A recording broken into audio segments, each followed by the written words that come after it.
क्या करते हैं आप? डाइटिशियन। आजकल तो आपकी बहुत डिमांड है। जितने भी जिम होंगे उन सब के साथ आप पार्टनरशिप होगा? मैं जिम डाइट नहीं करती हूँ, मेरा थेरेप्यूटिक न्यूट्रिशन। थेरेप्यूटिक? जी, मेरा जो था वो बैचलर्स इन होम साइंस था। मैम होम साइंस को तो लोग इतना खराब सब्जेक्ट मानते हैं कि पूछो मत। होम साइंस तो बहुत डाइवर्स सब्जेक्ट है। इसमें टेक्सटाइल्स था, फैशन डिजाइनिंग आप कह सकते हो, फूड एंड न्यूट्रिशन था, साइकोलॉजी था, तो इवन रिसोर्स मैनेजमेंट था। हाँ। आप होम साइंस करके उसमें भी जा सकते हैं। तो फर्स्ट 2 इयर्स कॉमन होते हैं, थर्ड ईयर में आप स्पेशलाइजेशन करते हो। यार ये तो बड़ी इंटरेस्टिंग फील्ड है वैसे। होम साइंस हमेशा से बहुत अच्छा इंटरेस्टिंग सब्जेक्ट रहा है, मगर उसके आगे माहौल क्रिएट कर दिया गया हाँ। सिर्फ लेडीज के लिए। और जो सिखा भी रहा होता है वो भी मैम ही होती है। तो 5 फील्ड के बारे में पूरे कॉलेज में बताया जाता होगा?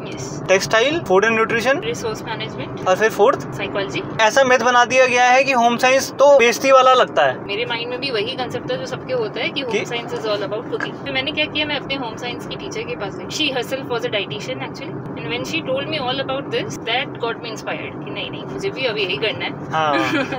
क्या करते हैं आप? डाइटिशियन। डाइटिशियन? जी। आजकल तो आपकी बहुत डिमांड है। जब से लोगों ने फास्ट फूड शुरू करा है। फास्ट फूड नहीं, बेसिकली कहना चाहिए कोविड के बाद से डिमांड है। हाँ, कोविड के बाद से। जिम होंगे उन सब के साथ आप पार्टनरशिप होगा? मैं जिम डाइट नहीं करती हूँ, हॉस्पिटल रिलेटेड थेरेप्यूटिक। अच्छा, आप सिर्फ न्यूट्रिशन होता है। और आपका? मेरा थेरेप्यूटिक न्यूट्रिशन। थेरेप्यूटिक? जी। So you are basically doctor ना? नहीं, डॉक्टर तो नहीं होते। क्या चाहिए इसमें? बैचलर्स होता है, इसमें फूड एंड न्यूट्रिशन में, और फिर मास्टर्स होता है। अच्छा। मेरा जो था वो बैचलर्स इन होम साइंस था। Bachelor in home science? Yes. Ma'am home science को तो लोग इतना खराब सब्जेक्ट मानते हैं कि पूछो मत। तो मिथ क्या है? माइंड में यही कंसेप्ट रहता है कि होम साइंस जो है वो खाना बनाने का सब्जेक्ट है। हाँ, ये एक घरेलू सब्जेक्ट है जिसमें आप सिलाई विलाई सीखते हैं। करेक्ट। होम साइंस तो बहुत डाइवर्स सब्जेक्ट है। इसमें टेक्सटाइल्स था, फैशन डिजाइनिंग आप कह सकते हो, अच्छा। फूड एंड न्यूट्रिशन था, हाँ। इसके अलावा ह्यूमन डेवलपमेंट था, अच्छा। साइकोलॉजी था। अच्छा, होम से इतना बड़ा फील्ड है? Exactly. हमें तो सिर्फ ये पता था कि खाना बनाना है। So even रिसोर्स मैनेजमेंट था, तो even if you want to go into management field, आप होम साइंस करके उसमें भी जा सकते हैं। तो आपने फिर ये food and nutrition. First 2 years common होते हैं, थर्ड ईयर में आप स्पेशलाइजेशन करते हो। हमारा मेन फोकस होता है कि खाने के अंदर न्यूट्रिएंट्स क्या हैं। अच्छा, यार ये तो बड़ी इंटरेस्टिंग फील्ड है वैसे। मतलब पुराने जमाने में भी होम साइंस हमेशा से बहुत अच्छा इंटरेस्टिंग सब्जेक्ट रहा है, मगर उसके आगे माहौल क्रिएट कर दिया गया हाँ। सिर्फ लेडीज के लिए है। हाँ, लेडीज के लिए है। और जो सिखा भी रहा होता है वो भी मैम ही होती है। बहुत इंटरेस्टिंग लोग मिलते हैं कभी कभी। तो बेसिकली नॉलेज बढ़ रही है। कोई भी मेरा सिबलिंग होगा तो कोई यूं नहीं करेगा नहीं भाई होम साइंस तो बेकार सब्जेक्ट है। आपके ऊपर डिपेंड करता है कि आप कौन सा फील्ड चूज कर रहे हो। इतना डाइवर्स सब्जेक्ट है। अगर आप टेक्सटाइल्स में, फैशन डिजाइनिंग में आगे जाना चाहते हैं, हाँ। तो आप बैचलर्स होम साइंस में कीजिए, and by the time you are in your third year आप डिसाइड कर सकते हो कि मुझे कौन सा सब्जेक्ट में इंटरेस्ट आ रहा है। तो आपको तो फिर हर फील्ड का ही होगा। हाँ, मतलब टेक्सटाइल का भी होगा आपको। एग्जैक्टली। तो 5 फील्ड के बारे में पूरे कॉलेज में बताया जाता होगा? Textile, food and nutrition, resource management. Resource management में क्या होता है? थोड़ा सा HR, थोड़ा मैनेजमेंट। अच्छा, तो मैनेजमेंट भी सिखा देते हैं। और फिर फोर्थ साइकोलॉजी। बताओ यार, होम साइंस हमें ये लगता था कि मतलब हम खुद चढ़ाते थे। I am from commerce background, मैंने तो कॉमर्स विद मैथ्स ली थी।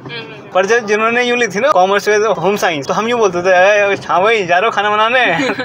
जो आपने बताया तो वो तो बड़ा इंटरेस्टिंग लग रहा है कि 5 फील्ड का आपको पूरा नॉलेज मिल रहा है। तो टेक्सटाइल्स में क्या क्या सिखाते हैं मैम फिर इसमें? पूरा थ्रेड वर्क आपका कैसा, फैब्रिक्स कितने टाइप के होते हैं। अच्छा, कैसे ओके। डेवलप होता है, ये सब कुछ। हमने 12th करी तो 12th के बाद ये था कि क्या करना है भाई, बीकॉम ऑनर्स। कॉमर्स में हाँ, आपके पास बस हम लोगों को लगता है कि 3 फील्ड्स हैं। हाँ। ये BBA कर लिया, BCom कर लिया, या फिर ज्यादा हो गया तो CA कर लिया। The first day of my commerce class हमसे पूछा गया था कि क्या करना है। पूरी क्लास का हाथ था कि हम लोग सब CA बनेंगे। On the last day of 12th फिर से यही क्वेश्चन पूछा गया। 3 बच्चे थे जिन्होंने कहा हम CA बनेंगे। अच्छा, सबको असली पता लग गई। एग्जैक्टली। तो ऐसा मिथ बना दिया गया है कि होम साइंस तो मतलब बेइज्जती वाला लगता है। मेरे माइंड में भी वही कंसेप्ट है जो सबके होता है कि home science is all about cooking. तो मैंने क्या किया, मैं अपने होम साइंस की टीचर के पास गई। She herself was a dietitian actually, and when she told me all about this, that got me inspired. Computers लेके आप सिर्फ कंप्यूटर्स ही पढ़ोगे? नॉट रियली श्योर कि कॉमर्स के बाद आपको उसमें इतना आगे स्कोप मिलेगा या नहीं। बिल्कुल हाँ।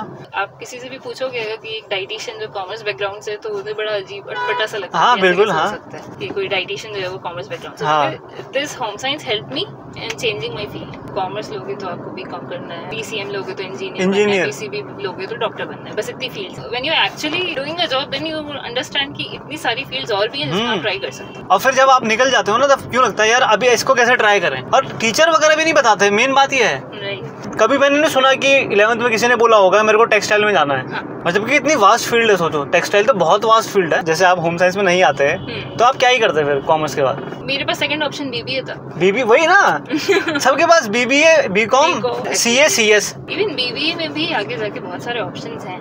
जब अपने लिए मैं अलग अलग फील्ड एक्सप्लोर कर रही थी तो there was BBN aviation. BBN aviation basically जो एयरपोर्ट पे आपका ग्राउंड स्टाफ होता है, हाँ, उनकी जो जॉब्स होती हैं। अच्छा, हम लोगों को इतना आइडिया नहीं है, हम लोगों को इतना काउंसिल किया जाता है। मतलब आफ्टर 10th और 12th काउंसलिंग की जरूरत है कि इतनी सारी फील्ड्स हैं। Exactly, I think even after 10th, क्योंकि होता क्या है, हम लोग एक फैमिली प्रेशर में आ जाते हैं कि ठीक है फैमिली वाले कह रहे हैं साइंस लेना, हाँ, बच्चे को एक्सप्लोर ही नहीं करने देते कि भाई उसका इंटरेस्ट किसमें है। मेरी अपनी कजिन है जिसका भी 12th कंप्लीट हुआ है, तो हाँ, वो भी बहुत ज़्यादा कंफ्यूज थी, और हम लोगों का यही था कि हम शुरू से उसको ये सारी चीज़ें बताते आ रहे थे। तो फिर उन्होंने क्या लिया? साइंस। उसकी आर्ट्स बहुत अच्छी है और मैं इसलिए उससे कहती भी थी कि तुम आर्ट्स में देखो। फिर आर्ट्स में बायो, दोनों को मिला के एक सब्जेक्ट है, नॉट रिमेम्बरिंग इट्स नेम, मैं आपको देख के बताऊंगी। इंडिया में तो आपको बाकायदा डाइसेक्शन वगैरह कराया जाता है ह्यूमन बॉडीज पे।